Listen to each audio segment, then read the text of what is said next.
Before we get started, I want to make a correction to my last video. I initially planned to delete the video and re-upload it with the content changed around, but I figured this would overall be a better decision. I also wanted to say that comments like this, like, ouch dude, I get you like these games, but really? In my last video, I said that Lighteners cannot use magic in Deltarune, omitting that Noelle exists. Noelle's entire thing in the Dark World is using magic, so clearly Lighteners can use magic. That being said, the reason I didn't delete and re-upload is because I stand by Chris not being able to use magic. Unlike Susie, Noelle, and Ralsei, Chris does not have a magic menu, implying that they cannot use magic themselves. While you could argue there are some magical elements about moves like Pirouette, since they fall under the Act menu, I don't believe them to be magic. That's all the explanation I have time for here, so please don't eat me alive for this mistake. And if you do, well, sorry I guess. So that trapdoor was just a lie, I guess. I should have known better than to trust a man with a carousel attack. Anyways, I once again found an exit through this dark fountain, but I can't help but feel a sense of melancholy and nostalgia. I know that when I close this fountain, I'll be going home back to my infinite black void I use in all my videos. So how about I just take the time and look back on this world and all the cool shit that's happened in it. And I don't just mean Deltarune, I mean the beginning of this sort of micro-series, Undertale. So let's begin. Undertale is an indie game that came out in 2015, created by Toby Fox. Toby Fox at that point in time was known for his game hacks and music composition, especially on Homestuck, so seeing both of those combined for a title like this promised to be interesting at the least. What released at first would seem to be a simple, Earthbound-inspired RPG, but when you see that the game is very much aware that it is a game, the mechanics become much more interesting. You could choose to be the hero or the villain, or simply someone who wants to save themselves. Choosing to spare your foe, or giving a dying woman a glass of water, or any number of other small decisions decided your ultimate fate. And the fact that certain characters such as Sans or Flowey are aware of your ability to erase it all through loading the game back up, it made the entire game that much more dense. What came out of Undertale's initial success was a huge fandom. A fandom of theories, mysteries, and one of artists and fan game makers. Let me know if you guys ever want to see any Undertale or Deltarune fan games on this channel. I may play some eventually. And after proving to the world that yes, Toby Fox knows how to make music, Fox would even start composing for AAA games, including f***ing Pokemon, which is the largest media franchise on the planet. In fact, he's even composed tracks for Pokemon Scarlet and Violet. I plan on buying one of these anyway, but it's still going to be a neat addition. However, one thing I've noticed is that usually when Toby Fox composes a track for a game he hasn't made himself, it often comes off as kind of hollow. In his own games, Fox pours a lot of emotion into the music. He wrote these characters and areas, he has an intense understanding of the world for which he's making music. I just don't think that holds true for all his work outside of Undertale and Deltarune. But that's not to say Toby Fox was the only person working on Undertale or Deltarune. Although he's definitely the head of the ship, these games were made by small teams. I just very quickly want to also praise Temmie Chang and Betty Kwong for their work on the art of this game. If the name Temmie sounds familiar to you at all, it's probably because there is an actual character within Undertale called Temmie. Well, more like a species, but they all call themselves Temmie, so that's cool. In fact, Temmie Chang is credited on the wiki as creating Papyrus alongside Toby Fox, and that is just, let me say, I love this dumbass skeleton. However, it's worth noting that Undertale was never really supposed to be anything larger than what it was, a short RPG with some interesting morality mechanics. In the background, Toby Fox had already been working on and conceptualizing his true passion project, Deltarune. Although he did eventually shift full focus to Undertale's development, much of Deltarune's story, characters, and even music had already been made by that point. This actually bled into Undertale somewhat, resulting in some curious instances. The song Heartache, which is Toriel's battle song, was originally going to be used in the fight against Jevil, and the song Bone Trousel, which is Papyrus's battle song, was going to be the generic battle song for fighting normal enemies. I can't help but think about how this would have kind of ruined the game and made every battle feel like a joke, like the entire game was a Wave 4 Marvel movie. I do think restricting this oddly upbeat and mischievous battle music to one character was the right call. Upon Undertale's release, it was covered pretty heavily on the YouTube Let's Play sphere. Fans were drawn to see how different YouTubers played the different paths of the game, who they spared, who they killed, etc., etc.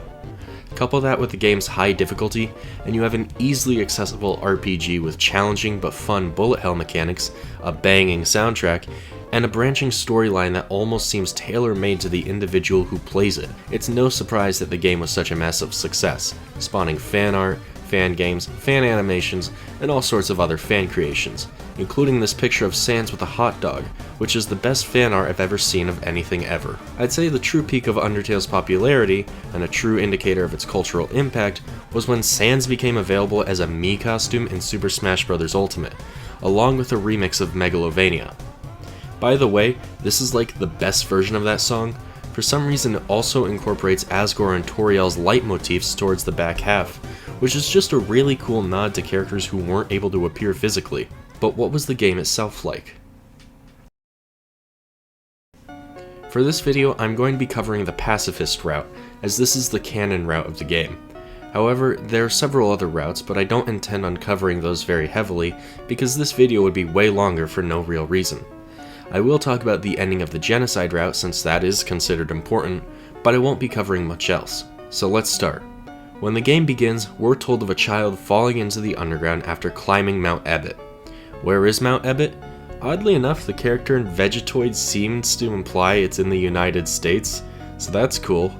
Wait, what? Anyway, after that opening text, we spawn in as our player character. Despite being able to name the character, we'll later find out their real name is Frisk, so we're just going to call them that. Frisk encounters Flowey, who teaches them the bullet hell mechanics and tries to kill them. However, it's a trap. Just before Flowey can kill Frisk, however, Toriel steps in and blasts Flowey away with a fireball. After having rescued Frisk, we get a proper introduction to Toriel. Toriel is a goat monster and the first of what we'd call boss monsters. Although this denotes that they do have boss battles, in canon it actually implies a lot more, as boss monsters live much longer than normal monsters, are generally of a larger size, and are capable of using magic. Toriel leads Frisk through the ruins before leaving to make a butterscotch cinnamon pie, telling Frisk to stay put. Well, I'm not about to listen to that bullshit, so I keep going, and eventually come across Navstabluk. After sparing them, we get to Toriel's house, where Toriel settles in to try and raise Frisk. However, Frisk isn't happy being stuck there, and wants to leave to get back to the surface. Toriel eventually asks Frisk fight her. If Frisk can win, she'll let them go. After refusing to strike Toriel back, she eventually acquits and allows Frisk to go if they promise never to return. Doing so, we're brought into the snowy woods. Frisk comes across Sans and Papyrus, the skeleton sentries on the lookout for humans. Papyrus, in all his stupidity and glory, challenges Frisk to a number of puzzles and eventually leads them to Snowdin. After walking through Snowdin, we fight Papyrus, and after sparing him, he asks Frisk to go on a date with him. Doing this date is necessary to the pacifist route, but I'll admit this whole scene just isn't that funny after seeing it the first time. After Snowdin, we go to the waterfall, where we start to be stalked by Undyne. Eventually, we're forced into conflict with her and have to run away, taking the chance to flee whenever possible. Eventually, Undyne collapses and we have to bring her a glass of water. Seeing this kindness, Undyne leaves. We'll eventually have to go back to her to hang out and cook. This results in her house burning down, but she doesn't seem to think it's that big of a deal. We talk to the scientist at the lab, Alphys, who explains that her latest creation, a robot named Mettaton, has kinda gone insane. Mettaton punctuates this with trying to murder Frisk, Alphys helping out in the background of this encounter by making hand signals of the answers to Mettaton's murder quiz. Navigating through Hotland and eventually the core, we come across Mettaton multiple times. He's really the character most hell-bent on murdering Frisk in this game. After sparing Mettaton Neo, Mettaton retires to being a cultural sensation, and we assist Alphys in her date with Undyne. After that all works out and we make it through the core, we're finally in the monster city, and we have to face Asgore. Asgore, although reluctant to hurt us, realizes he has no other choice. He destroys the mercy button, forcing Frisk to fight him. Eventually, Flowey pops in and steals the kill from us, becoming Photoshop Flowey. Photoshop Flowey torments our soul, but after being defeated, reverts us back to before we fight Asgore. During this next fight, Flowey becomes Asriel, and we are joined by all of the characters we've assisted in our journey to face him. After convincing literal God to not kill everyone, Asriel becomes a ghost once again, thanks Frisk for helping him see the good in people, and disappears. The monsters leave the underground, everyone has a happy ending. Except in the genocide route leaves the underground much less populated than it once was, and happens by killing every single enemy you encounter in the game. Once this is done, you can get a number of endings based on your interactions with Kara, the first human to fall into the underground. In fact, these endings remain even after completing a genocide route. If you complete a true pacifist route after a genocide route, it's revealed Kara has attached themselves to Frisk and possessed them. But the big thing about the genocide route, in my opinion, is that it has no real ending, with the game encouraging the player to try things again, to do it differently this time. Or, you know, if the computer. So that's the main game, Undertale. It's a pretty fun time, all things considered, but it has huge implications. Nowadays, it's pretty much referred to as that Proto-Deltarune that it really was, but at the time, it was a massive upset in the indie game scene. It didn't necessarily start the quirky Earthbound-inspired RPG trend, but it's definitely what people point to most often when referencing this mini-genre. Honestly, I think Deltarune has more in common with Earthbound, but I don't think either game is bad for being so directly linked to this game. Earthbound is the title that inspired Toby Fox to make these games after all, and that's not a bad thing. Hell, the guy even eventually met Shigesato Itoi, the lead designer, director, and writer for Mother and Earthbound. However, that wasn't the end of Toby Fox's career, obviously. Planted throughout Undertale were a number of clues and Easter eggs that pointed towards a character that we would never actually meet, W.D. Gaster. It was theorized pretty heavily that Gaster would have a larger role in a sort of Undertale 2, and hey, I don't think fans were that far off. Deltarune's release came as a bit of a surprise to pretty much everyone. Despite Undertale having released roughly 3 years before, nothing had really been teased before then. On October 30th, 2018, Toby Fox would tease something Undertale related was due for release, and he wasn't lying. The very next day, Deltarune Chapter 1 released on PC, initially disguised as a survey program for players of Undertale, pulling a bit of a Scott Cawthon there. And this blew so many people away. It wasn't directly connected to Undertale, but it wasn't not connected to it. The reception to this first chapter, however, was kind of mixed. While most people enjoyed the new story being told, many were not fans of how similar it was to Undertale. Which, I mean, these are two video games that have Sans, Toriel, and Asgore in them. I'm sure they're going to be very similar. The biggest issue people had with Deltarune at first, though, was in the game's brand new message: choices don't matter. It was true, no matter what you did in Deltarune, you couldn't kill an opponent, and the end result was always the same: you saved the day, yay. On the defense, I want to say Deltarune is planned to be 7 chapters long, and this was only Chapter 1, a chapter that was primarily about introducing the player to the formula the rest of the game was going to follow. I don't really think that that's a problem, and by Chapter 2, we would be proved right. In Chapter 2, many of the problems people had with Chapter 1 were addressed. Chapter 1 was criticized for its art style not being that appealing to look at, and for it feeling more like an Undertale light than a true successor. Chapter 2 has much more going on visually, its soundtrack is arguably more banging than the first chapter, its villain is, well, actually consistent throughout, and it introduced the weird route, the route that basically shows us how dark Toby Fox can make the game if we decide we want it to go that way. As of now, we don't know where the normal or weird routes go, but I totally expect a third route to spawn out of Chapter 3 when that drops. For now, let's talk about Chapters 1 and 2, including that weird route. Chapter 1 of Deltarune starts with a character creation menu. Going through this, we're then told that you can't choose who you are. Your decisions don't matter, and we now play as Chris. From the beginning, our theme is pretty much set in stone. Fate binds us to one path, and what comes of that is not within our control to change. This will actually be important to the weird route, but we haven't reached that yet. Toriel brings Chris to school, where their teacher, Alphys, has run out of chalk. She sends Chris and the classroom bully, Susie, to go get some chalk from the supply closet. However, when they go to the closet, they fall down and land in a dark world. After narrowly avoiding death from an unseen figure, who we'd later find out is Lancer, Chris and Susie meet Ralsei, who tells them of a prophecy where 2 Lightners and a prince from the dark will stop the Angel's Heaven, during a process we'd later find out is called the Roaring. Lancer attacks once more, and Susie chases after him. Ralsei and Chris follow behind Susie and wind up in the Card Kingdom. After reuniting with Susie to get further into the kingdom, they once again come across Lancer. However, after a lecture from Ralsei, Susie decides to join Lancer in becoming a bad guy. Ralsei and Chris face up against Susie and Lancer and eventually convince the two to be good guys. The four of them go to the card castle, but Lancer is afraid of his new friends being hurt by his father, who hates Lighteners. He has them arrested and thrown in the dungeon. Susie manages to escape and nearly kills Lancer, but decides to spare him so they can still be friends. Freeing Ralsei and Chris, they traverse the card castle and defeat the Spade King at the top of the castle. Ralsei reveals himself to be a goat monster, and Chris and Susie close the dark fountain. Chris returns home, and we see a scene where they lose control of their body and take out a knife. Cut to black. If, during this chapter, you travel to the hidden basement of the card castle, you can encounter Jevel's prison. Jevel will have you put 3 pieces of a key together, and doing so, you can fight him. Defeating Jevel with violence will reward you with the Devil's Knife, which is the scythe and the strongest weapon you can carry in the chapter. Defeating him by tiring him out and pacifying him will reward you with the Jevel Mail, which is the best armor in the chapter. Defeating him with violence does tell you that the Queen is coming, foreshadowing Chapter 2, but sparing him just tells you to beware the knight who's bringing hell with them.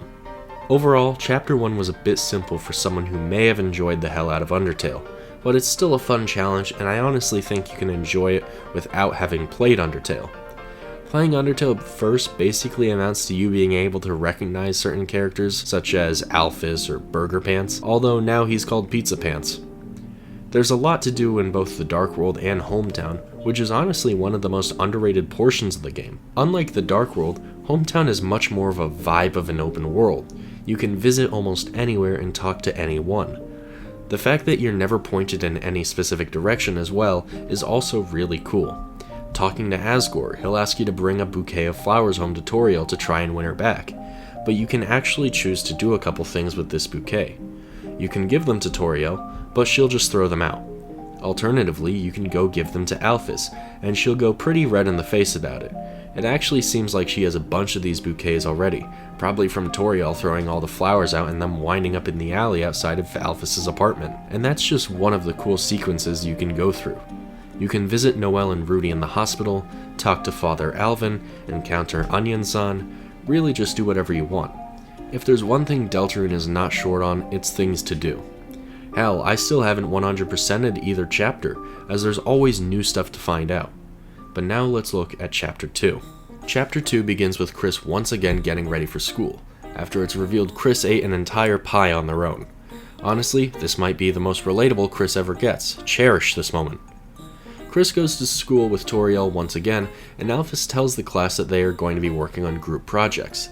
Although Noelle pipes up about wanting to work with Susie, Birdly chimes in and says he'll work with Noelle.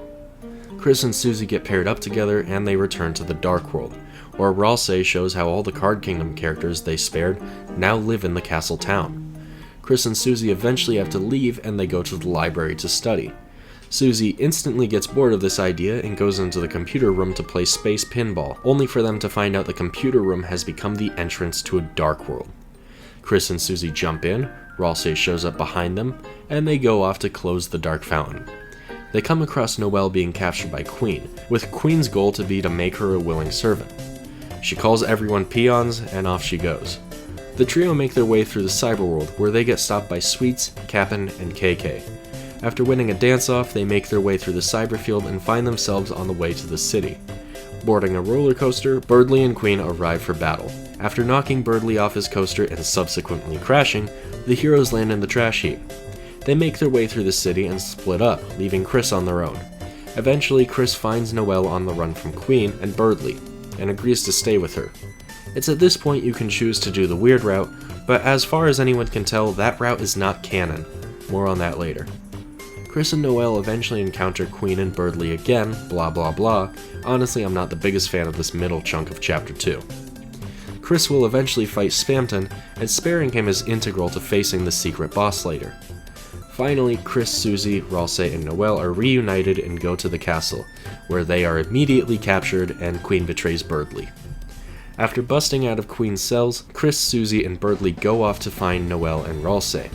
Ralsei is eventually found to be forced into being a butler for Queen and rejoins the party. Birdly comes up with a plan to sneak attack the Queen and runs off with Susie to enact this play. Chris and Ralsei explore Queen's castle and float across the Battery Acid River to get closer to the roof. Susie eventually breaks off from Birdly to find Noelle, and when she does, the two go on a Ferris wheel ride where their relationship kinda happens. At the end of it, Susie goes off to find Chris and Ralsei, and Birdly apologizes for being a jerk to Noelle. He then says he's no longer into her romantically, and likes Susie instead, which makes Noelle want to beat the shit out of him.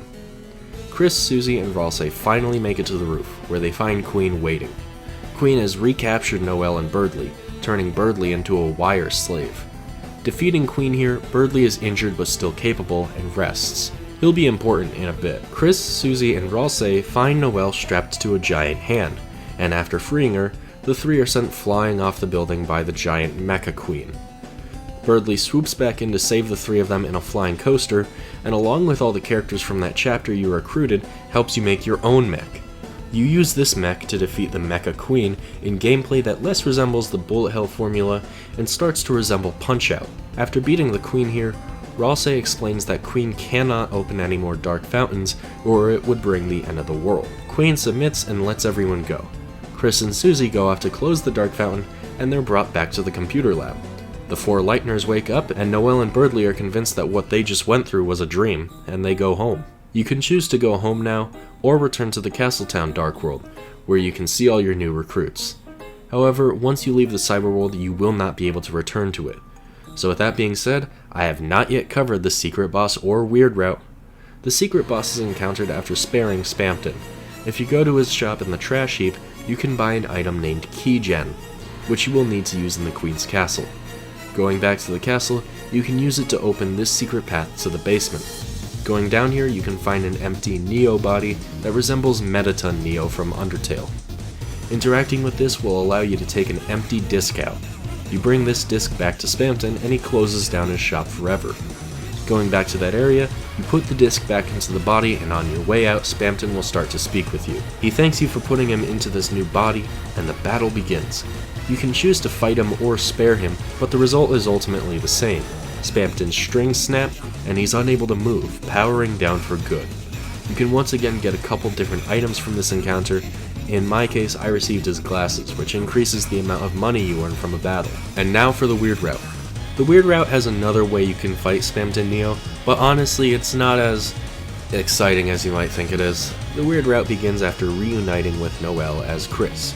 If you go back the way you came, you can start killing enemies for the first time, as Noelle is the only character capable of doing this. She has ice powers which freeze the solid. Do this with every enemy you encounter. It's important that you never let an enemy run away, and Chris never kills an enemy themselves. Eventually you'll come across this Addison, who tries to sell you shoes. Ordinarily this dialogue is relatively innocent. He'll ask if Chris and Noelle are a couple. You can choose to say no, we're just friends, or that you're more than friends, you're something else. You have to choose this option to continue the route. The Addison will decide that the shoes aren't good enough and tries to sell you a ring. No matter what, the ring will always end up costing $1 more than whatever you have on your person. You have to keep saying you want to buy the ring. You have to keep proceeding. Eventually, the screen fades to black and the Addison is gone, with Noelle seemingly frazzled about the event afterwards. If you haven't noticed by now, this is essentially the Deltarune equivalent to a genocide route. Continuing on, you'll come across the mouse puzzles. You're supposed to pressure Noelle into solving these for you. I'll admit, I'm a bit fuzzy on the details since I haven't done this route myself, but you're going to have to kill all the enemies within the next area, go to Spamton's dumpster, and buy the Ring of Thorns from him. The Ring of Thorns is a more powerful ring, but it also hurts the wearer. Eventually, you'll come across Birdly, and this is the most important part of the route. After this fight, there's no going back. At least not for Noelle. Noelle will by now have an option to use the move Snowgrave. You can ask her to use this move, and she'll claim to not know it. After asking her a few more times, she eventually becomes angry enough to use it. Noelle uses the move Snowgrave on Birdly, and turns him into a block of ice. Birdly has been killed. Proceed to Queen's Castle and the story resumes as normal, but when you go inside you'll find that Spamton has arrived and taken over her castle. Trying to go to the basement, he'll tell you he's busy becoming God. It's worth noting that there are no Queen fights now. Once you go to face her, she'll get in her giant robot, and Ralsei will tell her not to make any more dark fountains, essentially stopping that fight before it starts. Queen will let everyone go. Susie will go to look for Noelle, leaving Chris on their own to try and close the fountain. However, just as Chris approaches the fountain, Spamton attacks in his Neo form. This battle is eventually won by calling for the names of your friends. Susie will not come, Rosse will not come, but Noelle? After calling for Noelle several times, a sudden flash will occur, and Spamton Neo will take immense damage and die. Chris closes the fountain as normal, and everyone's back in the computer lab, except this time, Birdly is in a deep sleep, one which he won't ever wake up from, unfortunately. There are a couple small things you can do in Hometown now, but that's pretty much the complete genocide route. You can hint to Noelle that none of that was a dream, but arguably the worst thing you can do is this. When you're in the Dark World, Noelle will be wearing a watch, one which you can remove from her and put on yourself. If you see Noelle in the hospital while wearing the watch, she panics and comes to the realization that what she went through is real. And that's basically it for the weird route. Is it horrific? Yes. Is it worse than the genocide route in Undertale? I mean, arguable. This route seems to be about finding a loophole in the whole your choices don't matter thing. Chris never kills anyone in this chapter, but by convincing Noelle to do it herself, by making her make that choice, Chris is still able to accomplish whatever the player wants. So take that, game journalists. In short summary, I adore Chapter 2. It's pretty common consensus that Chapter 2 blows Chapter 1 clean out of the water. I especially love the characters that are introduced in this chapter. Queen and Spamton specifically, and how characters like Noelle and Birdly were so heavily featured and given good characterization. Arguably, a lot of Noelle's personality does just boil down to her being in love with Susie, but I still think she's interesting. Birdly, though, man, I know you're not supposed to like this dude, but I just find him really funny. There's a section wherein he makes a golden statue to celebrate his future status ruling alongside Queen, and Queen comments that the statue has nipples, and Birdly says that someday he will have nipples. Just top tier shit. In fact, most of the dialogue of this chapter is written extremely well, whether it be a humorous scene or a dramatic one. Queen can be just a sleazy jerk, or she can be a pontificating monarch. I mean, when she asks the party if they would prefer to perish or be embraced in her warm bosom of, slavery, I guess, she clarifies that bosom means titty. My only real complaint with Chapter 2 is that the second act of it really drags on in comparison to the first and third, and it's only really interesting if you're on that weird route. Otherwise, it's just more of the same. Another thing I wanted to touch on, though, is the use of music in these games. Toby Fox ended up telling a lot of the story through his use of leitmotifs and variant tracks. What I mean by this is he connected Toriel and Asgore not just through the story, but in their battle songs. Both have this leitmotif I'd call the heartache leitmotif, and while it's the same in both songs, in the song Asgore, it's been altered to fit a different scale, implying that Toriel and Asgore, despite having similar goals and wants, had different methods of going about it that clashed. The same holds true for Deltarune, with its use of the leitmotif Don't Forget. This leitmotif is everywhere, from Toriel's house, to the Field of Hopes and Dreams, to the boss fight against Jevil. In fact, I wanted to talk about the world Revolving specifically, as it's one of my favorite songs from both games, and is easily the most complex song in Deltarune Chapter 1. And to help me out with this song, I ended up asking Gomotion.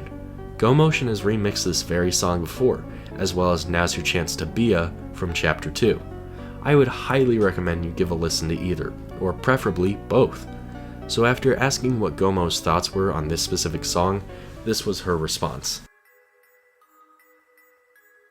The world Revolving is one I wanted to analyze specifically. I'm not going to do the voice for the whole thing. The world Revolving is one I wanted to analyze specifically as I knew I wanted to remix it. I always interpreted the song as perfectly enveloping Jevil's perpetual descent into madness. The beginning lays down the groundwork by bursting into a chaotic array of frantic flutes and accordions making up the main melody, backed by that very steady halftime dark piano, as if to imply that Jevil himself encompasses organized madness. Whether that's due to growing familiar and accustomed to his twisted view of his imprisonment, giving him more control over his insanity, less about controlling how insane he is, and more about what he decides to do with that insanity, if that makes sense. Ha ha. Like instead of controlling the speed of a galloping racehorse, he's controlling the direction of it, unable to slow it down. Or rather, the madness that essentially is Jevil is or was controlled by an external entity, likely Gaster, or whoever Jevil met. Ultimately, the word I'd use to describe the feeling of the first chunk of the song is uncertainty. Like seriously, weaved in with the visual reveal of the carousel spinning in what appears to be 3D space, and the warping carousel graphic looping in the background, the world revolving sets you up for nothing but uncertainty. 3D has been seldom used in-engine in Undertale, and not at all prior to Jevils' fight in Deltarune, so having that visual surprise coupled with the frantic nature of the hurrying melody of the song is a fantastic way to not only portray Jevils' mental state in general in only the first few seconds of the track, but to catch the player off guard and reinforce the idea of a very hastily introduced fight too. This is Jevils' own little hell, and he's going to make sure you're kept on your toes from the very first note of his theme, all the way to the end of your battle with him. As the song progresses though, the arrangement seems to gain some confidence at around 20 seconds in, with a less frantic melody that sticks to primarily the flute, yet clings on to the idea of madness, with a quickened chord progression now at double speed. With the idea I personally got from this being that this is Jevil having found his footing for the fight and is raring for battle. One important part of the whole song that begins here is the oscillating synth, constantly moving from ear to ear, representing this dizzying, rotating battlefield Jevil's putting you through. I love it, LOL. This part of the song continues, the melody reaches higher and higher. I like to imagine this represents Jevil literally cackling to himself louder and louder as he enjoys just how hard he's beating the shit out of you. The arrangement gets accompanied by some strings a bit later in this part too, that I interpret as giving the playing ground a sense of grandness and atmosphere, like Jevil's going all out to give his audience a big ol' production. With the relatively extravagant battle set piece and flashy background, I wouldn't be surprised if Jevil's intention is to match his bark to his bite, presenting a visual marvel that's just as mesmerizing as his attacks are fucking brutal. To him, it's all just a game, and he's been super fucking lonely for a long ass time. So why not make a display out of it, the one chance he's got? Exactly a minute in, the song dips in intensity, with a more prominent oscillating synth, and a trumpet lead, almost like Jevil needs a break before his big finale, which leads us into the finale of the song, where the arrangement goes all out, the strings are singing, and the ever-iconic Don't Forget motif is repeated all throughout, which the repetitiveness of this I think is very intentional. The definition of insanity is like doing the same thing over and over again and thinking you'll get a different outcome or some shit. And Jevil's spinning carousel, the repetition in his phrases, chaos, chaos for example, the constant back and forth of that oscillating synth, the world revolving is reminiscent of someone who's fucking lost it, but nevertheless goes all out to make a damn good show of it, even if he knows it'll loop right back around when the song resets. I think it's important to note that before the heroes meet Jevil, the theme playing in the basement is Circus, a far calmer and less pacey arrangement. It's brooding and suspenseful. While the world revolving represents Jevil's descent into madness, I like to think it's also a show he puts on to entertain his guests.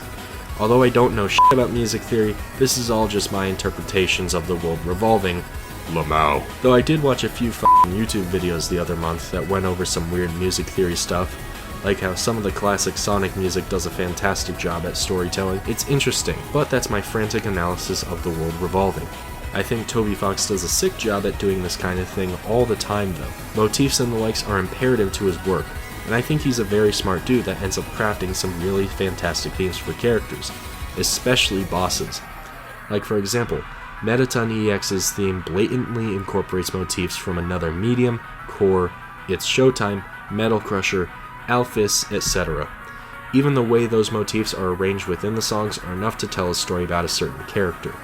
And it's important to note how context from other songs can decide just how important a motif can be when it appears in another track, and how impactful that motif becomes as well. Once again, I want to thank Gomo. This, it's way more than I expected her to actually send me, but I'm glad that she sent it, so thank you. Links to her stuff in the description. And that's all the currently released content from Undertale and Deltarune, along with some of the behind the scenes stuff. Except for a certain event I haven't talked about that happened fairly recently. The Spamton sweepstakes are a thing that happened. I debated whether or not I should talk about this considering that Toby Fox clarified that most of the stuff here was non-canon, but I still think it's worth talking about. The Spamton sweepstakes was a charity event wherein participants would be registered in a sweepstakes competition and win a select number of prizes from Spamton himself. These included this worm on a string, banana in a glass case, and a candle labeled Spamton after not surviving. And yes, I did enter, and no, I did not win. Actually, I'm not done talking about these prizes. Some of them are just amazing. There was a Fangamer gift card, Fangamer being the company that handles most Deltarune merch, so that's cool. There was the Spamton editions of a bunch of Deltarune shirts. These amounted to being the same shirts as before, but with Spamton's face pasted on top of the characters. Spamton's old socks, which are knee-highs with his glasses and hair. Spamton toilet paper, which has some of his quotes on it. Worm from the string. A championship belt, which has Spamton pogging on the front. The candle. A Kungadero Crossing street sign. A cookie in the shape of Lancer's head. The Furthentic cardboard box, which is actually cool because it's the box Noelle wears in Chapter 2 to look like a robot, complete with holes in the top for her antlers. There is a candle that smells like my ass. The banana, a plush of Ralse in the nurse costume from the move Take Care X. A heart locket which says Spamton, still the best, with a picture of Spamton on the inside. On the back it says his favorite year, 1997. There's a Mr. and Mrs. Thruple cutting board. I'm pretty sure the description in here mentioning divorce so much is in response to a meme wherein someone had Spamton on a cake that said congratulations on the divorce. There's the Peepus bath rug, the Spamton spa towel and slippers combo, and my personal favorite, the fungible token. It's just a piece of paper that anyone can own, and has a bunch of pictures of Spamton's face on it. Just a funny thing from Toby Fox about how bullshit NFTs are. There's the Big Shot Championship ring, an engraved wristwatch, which interestingly enough is engraved with the name Noelle Holiday, implying that this is the watch from the Weird Route. There's a 3D motivational cube with a quote from Ben Franklin and Spamton, a green wine glass meant for battery acid, a skeleton snow globe that actually hasn't been revealed yet, every single piece of Deltarune merch ever, a value of almost $700, a wedding ring with Spamton on it, and a Spamton body pillow. Needless to say, this was all for charity, and a few select winners have won their prizes already. I know the person who won the banana now has it in their possession at the very least. And during this, a lot of stuff was teased, specifically for the upcoming Chapter 3. But wow, this has been a lot of talking about something I said at the beginning wasn't even considered canon. In fact, before I mentioned Spamton sweepstakes, this script was 7 pages. It is now 9 pages. Sincerely though, I hope we eventually have like a Spamton sweepstakes round 2. I really do want to win one of the prizes this time.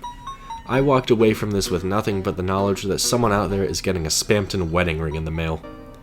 And with that, I can finally leave this dark world, right? I guess all I have to do is close this dark fountain. That's all out of me for now.